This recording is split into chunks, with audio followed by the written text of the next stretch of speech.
Our next story is from Germany. The country is at a crossroads. Germany's intelligence agency says it is facing a threat to democracy. From whom? A far-right party called Alternative for Germany. It is the country's second most popular party. AfD was not popular when it began, but it rode the anti-immigration sentiment to victory. And this trend is not unique to Germany. The right is rising across Europe. But you get why Germany is worried. They have distressing history. But is banning a party the solution? Our next report explores. A troubled past. It's something many of us deal with. But what happens if the troubled past comes back to haunt you? What if that troubled past tries to derail all your progress? It's a question that Germany is dealing with.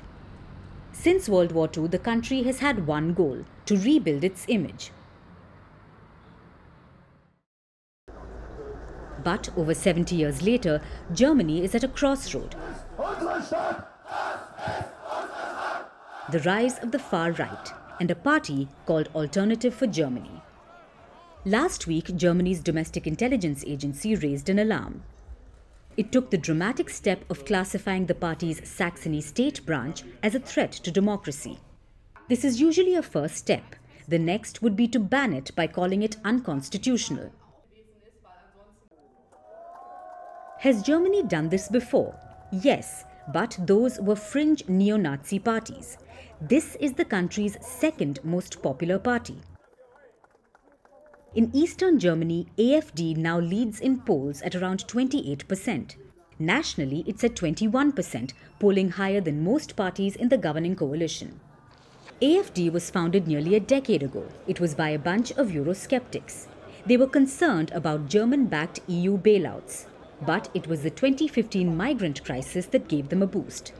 Then Chancellor Angela Merkel welcomed immigrants, almost 1 million of them. People were disgruntled. There was a growing skepticism and rising anti-immigration sentiment. The AfD seized that. In the elections that came in 2017, they polled third. Their campaign promise: an end to asylum. Which brings us to where they are winning.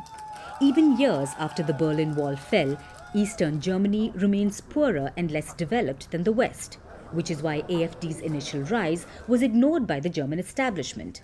They considered its rise in the East as just mere discontent among the people. Today, it's the strongest party by far in East Germany. And while the government may want to ban it now, they may not do it. The Federal Constitutional Court has faced situations like this before, but they've never done it. So this time it's unlikely too. But that doesn't answer the question. Why is the AfD so popular? This is a country that has had a far-right history, one that they are extremely wary of. So why is the AfD polling so high? The answer lies with the people. The AfD's rise did not happen in a vacuum, and a poll proves just that. Right-wing hostility towards democracy is growing in Germany. 1 in 12 Germans have a right-wing worldview. 5 to 7% of them support a dictatorship. Imagine that. They want a dictator in the same country as Hitler. That should ring alarm bells.